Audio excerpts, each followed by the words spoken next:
bem, começa mais uma conversa no lounge. Eu estou aqui mais um sábado trazendo uma conversa que com certeza vai deixar você assim pensando, você mastigando ao longo deste final de semana. Então vem comigo porque a conversa hoje ela está demais.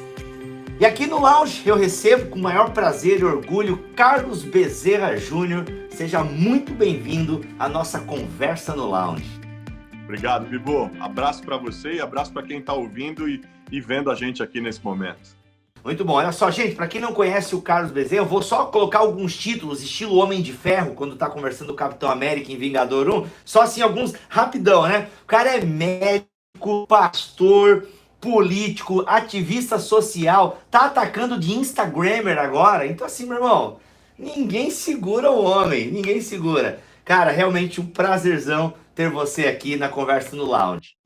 Uma baita alegria, velho. Baita alegria participar e poder estar junto com vocês aqui. Enfim, conversar sobre a vida.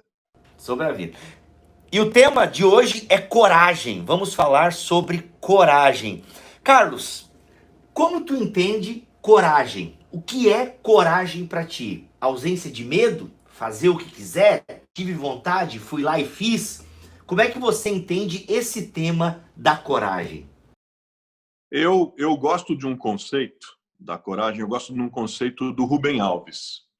O Rubem Alves fala que coragem não é ausência de medo, mas é avançar apesar dele. O Mandela fala alguma coisa mais ou menos semelhante. Ele fala que coragem não é ausência de medo, mas é enfrentá-lo, é avançar enfrentando os medos que você tem. Então, a coragem, é interessante olhar a coragem sob esse aspecto, porque muita gente acha que ter coragem é não sentir medo, é não ter receio de nada, acha que todo mundo, nossa, olha para uma pessoa e fala assim, nossa, como aquela pessoa é corajosa, né? Seguramente ela não tem os medos que eu tenho, ela nunca teve os receios que eu tive, ela nunca sentiu as coisas que eu sinto. Mas é o contrário. Porque a coragem, ela nos impulsiona, ela nos faz, apesar do medo, não negá-lo, saber que ele está ali, que ele está presente, mas apesar dele a gente avançar.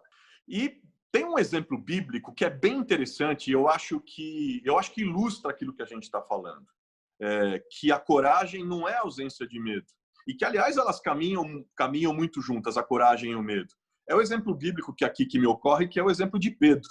Pedro e os discípulos estão ali no barco, saíram para pescar e aí, de repente, vem uma tempestade. No meio dessa tempestade, enfim, nuvens densas, aquela tempestade, eles no meio do barco, o barco chacoalhando, água turva, batendo forte no barco. E aí, Jesus aparece andando sobre as águas. Pedro olha aquilo e eles olham morrendo de medo, de noite, tudo escuro. Será que é um fantasma, assombração? O que está acontecendo? E aí ele fala, aí é Jesus. Jesus fala, sou eu, Pedro, sou eu, vem cá, vem para cá. E Pedro, a gente vê o Pedro tem a coragem, gente, imagina, no meio daquilo ele tem a coragem de dar um passo para fora do barco e ele sai andando sobre as águas, o inusitado acontece. Mas mesmo com a coragem que ele tem de sair do barco, mesmo com a confiança que ele tem de ver Jesus ali, mesmo vendo Jesus ali, ele é surpreendido pelo próprio medo. E o que acontece? Ele afunda. E no que ele afunda, ele volta a olhar para Jesus e Jesus olha e fala, Pedro, apesar dos seus medos, apesar de tudo, vem para cá, Pedro. Vem. E Pedro sobe de novo, volta a subir, sai andando. Porque isso mostra claramente que coragem não é ausência de medo, ela está lá. Mas é a confiança, é a certeza de que nós podemos avançar apesar dele. É a confiança em algo mais. E no caso eu sou um cara de fé, no caso nós que temos fé, a confiança de que a nossa vida está segura, tem segurança naquele que nos conduz e naquele que está ali e fala, calma, cara, apesar de todos os fatores jogarem contra, fica tranquilo que eu estou aqui te conduzindo. Muito bom. É interessante você falar isso porque no nosso imaginário popular, e eu que saí há pouco tempo da adolescência, sou um cara jovem, apenas 37 anos, deixa eu continuar pensando assim, ok, gente? Não fica aí jogando verdade na minha cara. Mas o nosso conceito de coragem está muito ligado aos filmes dos brucutus, né, da década de 80, Stallone e Cobra, né, cara, Stallone e Cobra é simplesmente genial, né, o Sylvester Stallone enfrenta a gangue, entendeu? O Schwarzenegger no Comando para Matar com bazuca. Então, nosso conceito de coragem, muitas vezes, e na sociedade, vai sendo formado como você simplesmente ir lá e fazer. Cara, tenha coragem, vá lá, né? Ou a gente fala pra pessoa, não, cara, você tem que ter coragem, ir lá e fazer.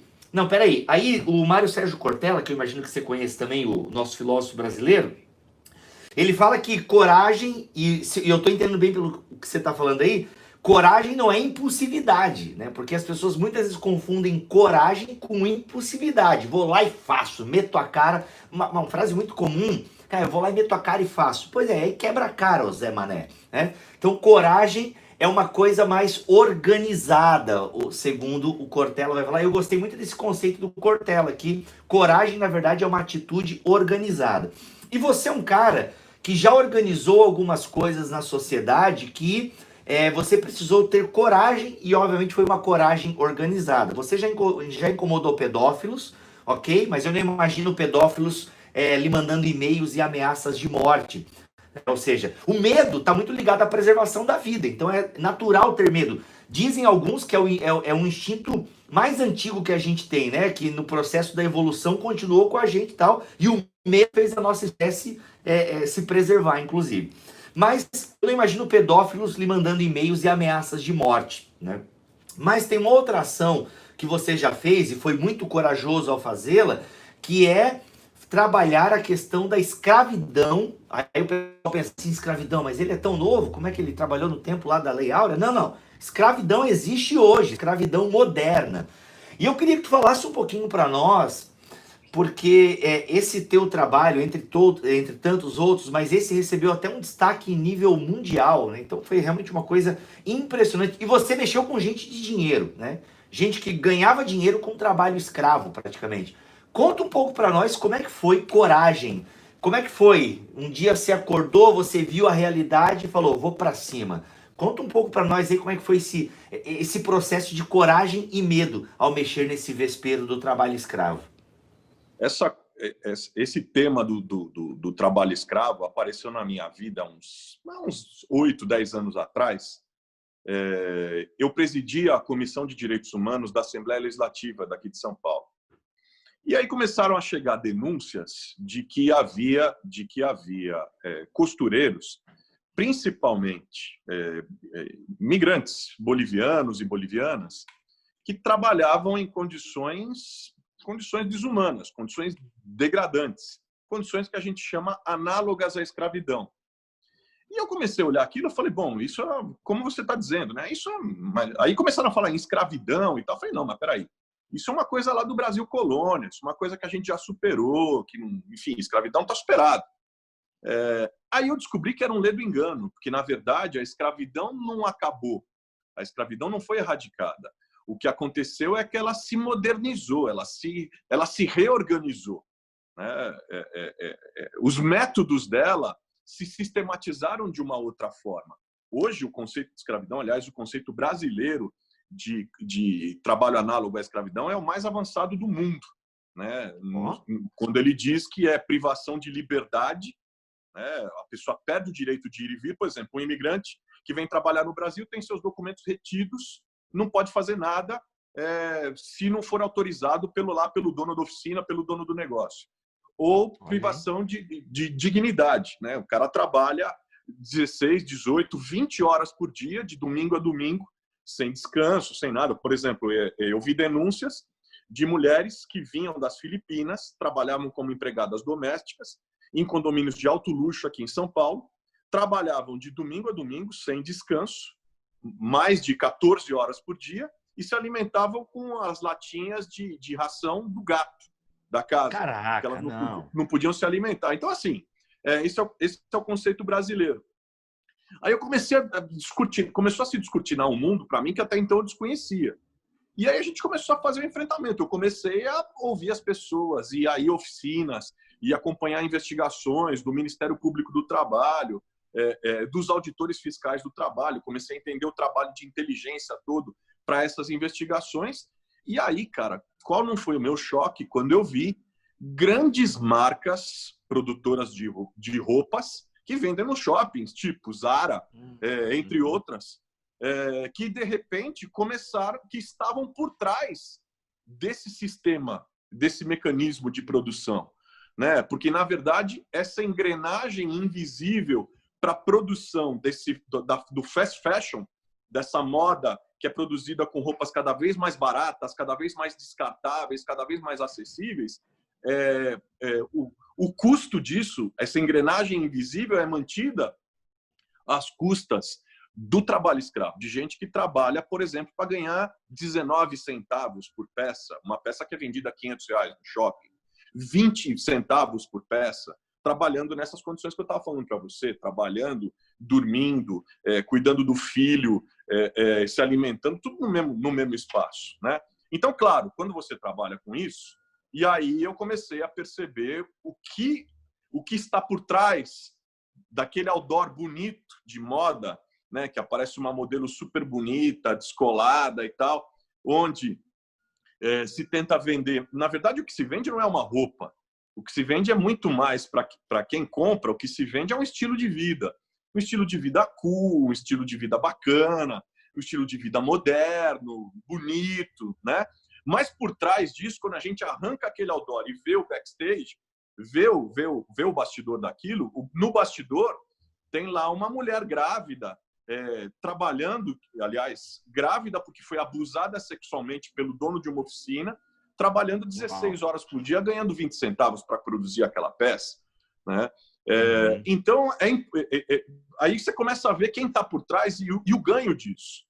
O que move isso? O que move isso é um lucro absurdo, né? Os estudos do Ministério Público do Trabalho, por exemplo, apontam que entre as empresas que produzem dentro da legislação brasileira e aquelas que se utilizam do trabalho escravo, a diferença de lucro, por exemplo, se dá em torno de 200%. É uma concorrência desleal, é um negócio absurdo, né? E aí, enfim, você imagina, na hora que você denuncia isso, a gente denunciou, fez uma CPI, aí a gente fez uma lei que fechava, aqui em São Paulo, por exemplo, se algum negócio for encontrado fazendo isso, alguma empresa for encontrada, for flagrada, explorando trabalho em condições análogas à escravidão, ela, se for condenada, o negócio é fechado por 10 anos aqui. Uau. Né? Então, é uma lei duríssima, caça o registro de ICMS, uma lei duríssima, mas que vai ao ponto, né? Porque o ponto mais sensível de quem explora o trabalho escravo é o bolso. O órgão mais sensível do corpo de quem explora o trabalho escravo é o bolso. E ela vai direto ao cerne do problema, que é o lucro. O trabalho escravo, a exploração do trabalho escravo é movida pelo lucro. E ao mexer com isso, lógico, aí ameaça. Eu tive ameaças, por exemplo. Mandaram uma vez um emissário no meu gabinete. Ele entrou no meu gabinete, tal, pediu para ser atendido, até foi pedido de um colega para que eu atendesse, eu não sabia de quem se tratava, era um advogado. Ele veio, entrou no meu gabinete, falou para mim: olha, se você não parar com isso, quero te avisar uma coisa, você está mexendo com empresas que estão entre as mais poderosas do mundo. E eu sei onde você mora, nós sabemos onde você mora, nós sabemos que você tem 2 filhas, você é um cara jovem, e eu te diria que você tem muito a perder. E nesse tem muito a perder, ele faz a ameaça de um outro tipo de violência, né? Porque nem sempre a violência é uma violência física. Eu vou te matar, vou te pegar e tal. Mas, assim, é uma violência... A afirmação é: eu acabo com a sua reputação. E hoje em dia, existem verdadeiras máquinas produtoras de fake news, né? Ou muitas vezes, inclusive, que se utilizam de aparatos do Estado, do próprio Estado, para destruírem a reputação de alguém, para descredibilizarem alguém. Cancelarem, né? Para usar o termo aí, ó. Vamos cancelar o Carlos Bezerra. Tem que cancelar tudo aí. Entendeu? O cara falou: você se prepara, porque você tem muito a perder, nós vamos descredibilizar. E eu confesso a você que lógico, como qualquer outro cara, eu fiquei preocupado. Eu falei: da onde vem? Eu passei muito tempo olhando de lado, da onde vem o tiro? Entendeu? Que dia vem, da onde vem? Mas todos os dias eu me lembrava eu me lembrava da minha consciência. Eu jamais fui inconsequente, irresponsável, mas eu me lembrava da minha consciência. E eu me cercava de mecanismos que pudessem me proteger. Então, eu dispunha de informações, essas informações elas iam para a imprensa, elas iam para ONGs especializadas no tema. Então, eu estava o tempo todo andando, eu não estava andando sozinho. Eu estava andando com pessoas que sabiam o que estava acontecendo. E eu falei, se acontecer alguma coisa comigo, saibam que eu vou precisar de ajuda, de defesa, porque a máquina, o poderio financeiro desses caras para tentar dizimar alguém, descredibilizar alguém, é imenso. Para você ter uma ideia, eu fui falar uma vez num fórum em Viena, na Áustria, e comecei a falar aquilo que a gente tinha descoberto em São Paulo, que uma grande marca explorava trabalho escravo, através de oficinas de costura, que a gente tinha mais de 12 mil oficinas de costura no estado de São Paulo. Nessas 12 mil oficinas de costura, a gente tinha quase que 200 mil migrantes bolivianos trabalhando em condições análogas à escravidão, no estado de São Paulo. E fui falando os mecanismos, o lucro, fui mostrando no mapa. Cara, você não acredita.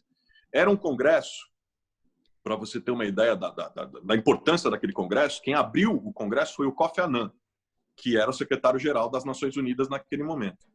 E aí eu me lembro que quando eu falei sobre as condições às quais os trabalhadores migrantes eram submetidos em oficinas clandestinas de costura na cidade de São Paulo e no estado de São Paulo, nessas 12 mil oficinas espalhadas pelo estado, com aproximadamente 12 mil pessoas trabalhando nessas condições, isso crescendo, e isso sustentando uma máquina extremamente lucrativa a partir da exploração vergonhosa do trabalho, do esforço, do suor, do sangue dessas pessoas que se encontravam em extrema vulnerabilidade.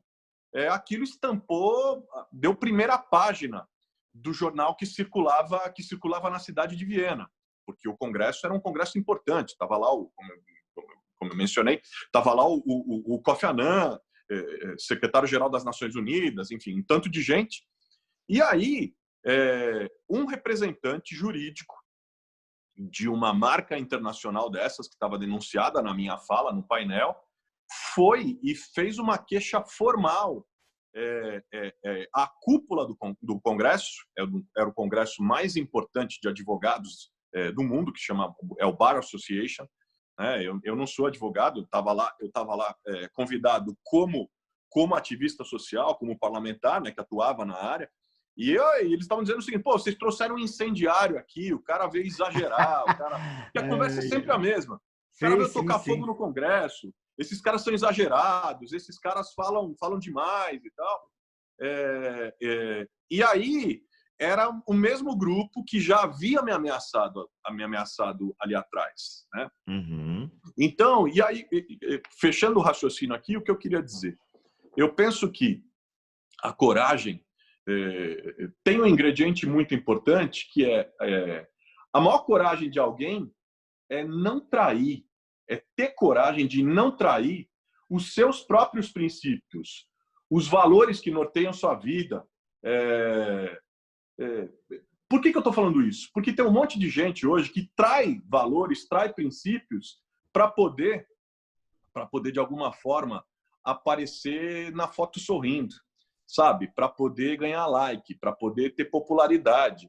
E o custo, muitas vezes da gente andar em sintonia com aquilo que a gente crê é o fracasso. Ter coragem é saber que a gente está ali diante também do fracasso. Não tem jeito. Quem quer transformar o mundo, quem quer mudar o mundo, precisa ter a consciência de que, muitas vezes, o custo de acreditar em algo e lutar por algo vai levar ao isolamento, vai levar à prisão, vai levar à desqualificação, vai levar à violência, vai levar a uma série de coisas. Mas, independentemente disso, e sabendo que isso existe, a gente tem que avançar. Eu tenho certeza que o reverendo Martin Luther King não tinha ideia do que o esperava quando ele começou movido pela coragem da irmã Rosa Parks, né, que falou que se recusou a levantar para dar lugar no ônibus para um branco, ele jamais imaginou que, quando começaram os boicotes nos ônibus nos Estados Unidos, ele jamais imaginou que aquilo daria no que deu, que ele mexeria de uma forma tão intensa na sociedade que aquilo acabaria custando a vida dele. Mas E ele mexeu no dinheiro também, né? Ele sabia que todo dia que, apesar do medo dele, ele tinha que dar um passo adiante, né? E isso implicava em isolamento, em compreensão, muitas vezes fracasso. Eu já tive fracassos eleitorais por seguir firme, por ter coragem de seguir dizendo o que eu acredito, né? Porque coragem demanda isso, coragem demanda também. Nós não podemos esquecer nunca que ela também ela traz consequências. Muito bom. Agora, tem uma coisa que eu anotei, Bibo, que eu queria até falar, tem uma coisa que eu anotei que eu acho que é bem legal, falando sobre essa coisa de que a maior coragem é a gente não trair os próprios princípios da gente, né? Que transformar o mundo demanda coragem, né? Ter coragem exige da gente saber que isso pode levar a gente a um fracasso. Mas tem uma declaração do Darcy Ribeiro que resume o meu sentimento sobre coragem e sobre enfrentar, muitas vezes, o isolamento ou a incompreensão, que diz o seguinte: fracassei em tudo que tentei na vida. Tentei alfabetizar as crianças brasileiras, não consegui. Tentei salvar os índios, não consegui. Tentei fazer uma universidade séria, fracassei. Tentei fazer o Brasil desenvolver-se autonomamente e fracassei. Mas os fracassos são minhas vitórias. Eu detestaria estar no lugar de quem me venceu. E eu acho que isso expressa o sentimento que é ter coragem. Muito bom. Carlos, você é autor do livro Fé Cidadã. Olha aqui, ó, Fé Cidadã, lançado por edições pela Mundo Cristão, lançado pela editora Mundo Cristão. E neste livro aqui, Fé Cidadã, reflete muito do seu trabalho. Então, assim, o que nós temos aqui não são somente letras, não, tem uma vida que está registrada aqui nesse livro. E você cita uma frase do Ronald Sider que eu achei fantástica, porque acho que ela resume bem todo esse teu comprometimento e esse comprometimento com a verdade, essa disposição em permanecer no lugar da coragem e suportar todas as demandas que ela traz com ela. A sociedade contemporânea precisa urgentemente recuperar um profundo respeito pela total santidade da vida humana. Ronald Sider. Carlos, eu acho que essa frase que está aqui no seu livro, onde você vai falar dessa relação fé e cidadania, religião e política, ou seja, você toca em vários vesperos aqui no livro. Eu queria que você falasse um pouco, né? Porque você falou antes de Pedro, Jesus, você trouxe um pouco da espiritualidade, comentaste que és um homem de fé e a espiritualidade faz parte do teu trabalho.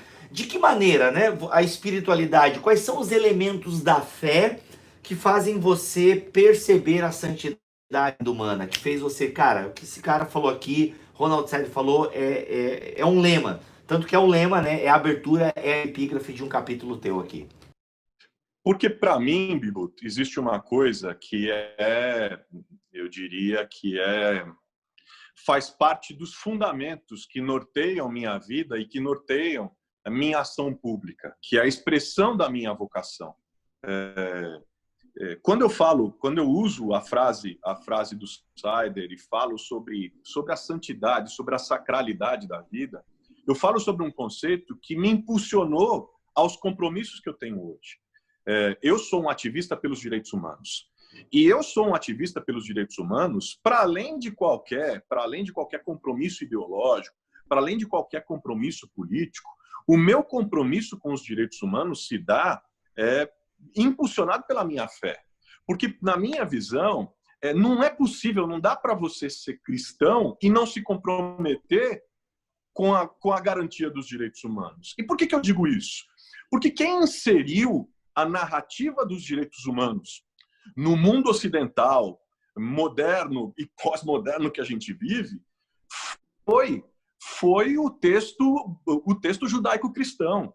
O texto do Gênesis diz o seguinte, a Bíblia lá no capítulo 1 do Gênesis diz o seguinte, a Trindade falando, Deus dizendo, façamos o homem a nossa imagem e semelhança. Façamos quem? Um homem, aquele do nosso grupo, aquele da nossa etnia? Não, não.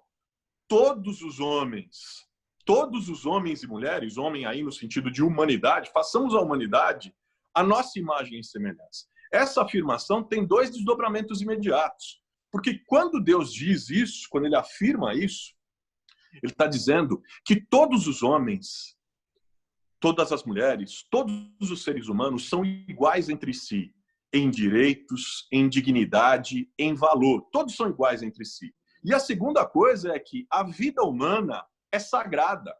Porque se o homem foi criado à imagem e semelhança do seu Criador, a vida humana é sagrada. Logo, toda opressão, toda violência, toda ameaça contra a vida humana significa, de imediato, uma afronta contra o Criador.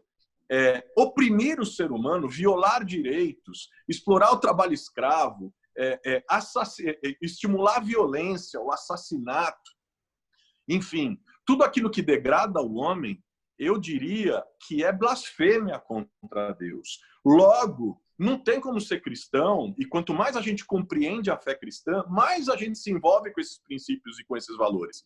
Com a proteção da vida humana, com a garantia da vida humana, com a garantia da dignidade de vida para todos os seres humanos.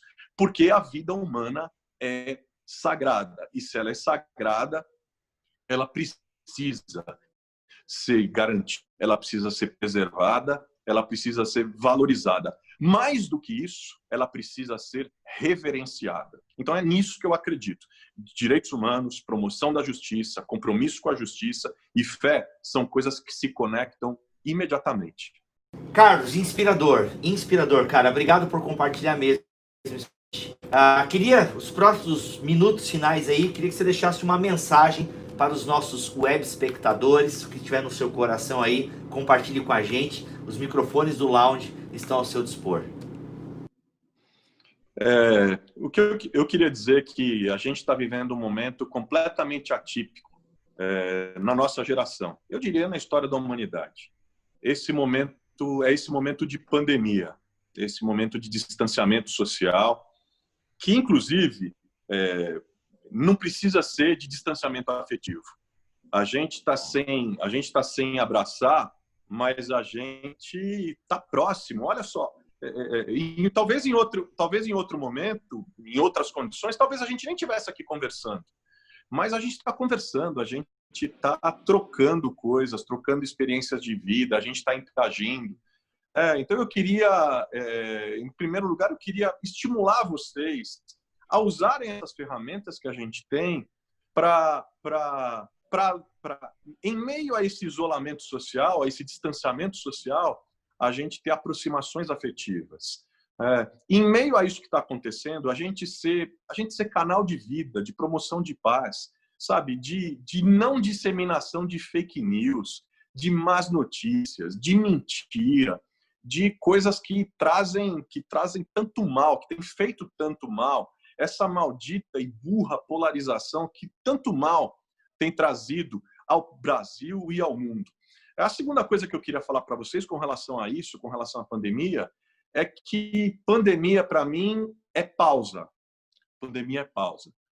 E não é qualquer pausa, não é uma pausa por si só, porque é uma pausa de reflexão, para a gente repensar a nossa vida, a gente repensar os nossos modelos de trabalho, repensar os nossos valores, repensar as nossas relações, o nosso jeito de se relacionar. Eu tenho certeza que depois que passar isso, a gente vai abraçar de um jeito diferente, a gente vai dar um outro valor para o abraço, a gente vai dar um outro valor para o olhar, a gente vai dar um outro valor para as nossas reuniões, a gente vai dar um outro valor para estar junto.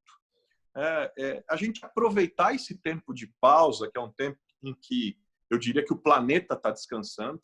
Cara, é inacreditável, né, Bibo? Mas assim, você viu o que aconteceu? Eu vi uma reportagem recente mostrando, por exemplo, as águas de Veneza, lá dos canais de Veneza, cristalinas. A Baía de Guanabara, peixes, cara, a Baía de Guanabara mudada, a cor da água, as condições de poluição atmosférica aqui em São Paulo, completamente diferentes. Quer dizer, está havendo uma pausa obrigatória que nos faz repensar os modelos econômicos, os modelos de sociedade, os modelos de relações que a gente está tendo, até porque a gente, depois que voltar, quando a gente voltar, nada do que nós tínhamos será igual. Aquele mundo que a gente tinha até 3 meses atrás, gente, esqueçam. E, enfim, esse é um momento de pausa, um momento de reflexão, e que eu penso que a gente não pode desperdiçar. E finalizando, é um momento para a gente enfrentar com coragem. Ter a coragem, que não é não ter medo. Você vai falar para mim, mas você não tem medo do que tem pela frente? Eu acho que eu tenho, sim. Eu não sei o que vem pela frente. Mas, apesar do que vem pela frente, eu sigo caminhando na direção do que eu creio. Com o coração comprometido com as verdades que eu aprendi. Com a cabeça erguida, com as mãos limpas, com os olhos olhando em busca sempre de quem é que pode caminhar com a gente para fazer desse mundo um lugar diferente do que ele vinha sendo. E eu penso que é momento, mais do que nunca, da gente ter coragem. Coragem de parar, coragem de refletir, mas coragem de avançar para mudar em direção a um mundo melhor. Tem muita gente que está sem coragem, inclusive para acreditar que o mundo pode ser diferente. E eu vim aqui só para dizer para vocês que eu estou entre aqueles que acreditam que ele pode ser diferente, que ele vai ser diferente, sim, mas que isso vai demandar de nós coragem. Portanto, coragem, pois você não está sozinho. Somos muitos. Uau, que palavra. Obrigado mesmo. Obrigado, querido. Olha, eu falei, né? Ele é médico, ele é pastor, então essas coisas se misturam todas aqui, né? O médico, o pastor, o ativista. É muito legal esse caldo que é o Carlos. Olha aí, obrigado mesmo. Carlos, onde é que as pessoas te acham nas redes sociais? O que você quer divulgar aí? Onde você tem produzido algum conteúdo? Conta para nós onde a galera te acha. Os 2 principais canais que eu tenho utilizado é o Instagram, @CarlosBezerraJR, e o YouTube. Eu criei agora, uma das coisas que me aconteceu nessa pandemia, que eu criei um canal no YouTube, onde eu tenho produzido conteúdos de lives diárias, com várias personalidades de vários tipos, que tá no youtube.com/CarlosBezerraJR oficial. Aquilo que está sendo produzido também, as lives que a gente está produzindo, que fazem reflexões sobre esse período de pandemia, também estão disponíveis no formato podcast, nas plataformas Spotify e no Deezer, que é Carlos Bezerra JR. É só digitar Carlos Bezerra JR, tá lá. Então é o jeito mais fácil de me achar. Eu estou sempre presente no inbox do Instagram, procuro responder para todo mundo que procura. Enfim, eu procuro nesses espaços trazer uma boa mensagem, trazer valores, enfim, dentro desses diálogos que a gente está promovendo. Muito legal. Gente, os links estarão aqui na descrição deste vídeo. Eu quero pedir a sua ajuda, você que está vendo, você que viu até aqui o vídeo, não esquece de compartilhar esse vídeo com alguém que você acha que vai inspirar alguém. Dê joinha, sério, sabe esse papo de youtuber, dê joinha? É importante, porque é como a linguagem do YouTube funciona. Não vem brigar comigo, o YouTube funciona dessa maneira. Então dá joinha, se inscreva aqui no canal da Ponte, se inscreve lá no canal do Carlos também, beleza? Porque tem muito conteúdo, no conteúdo dele diário, aqui também no canal da Ponte tem conteúdo, muito conteúdo ao longo da semana. Então eu espero vocês na próxima Conversa no Lounge. Fiquem todos na paz do Senhor Jesus. Valeu, galera!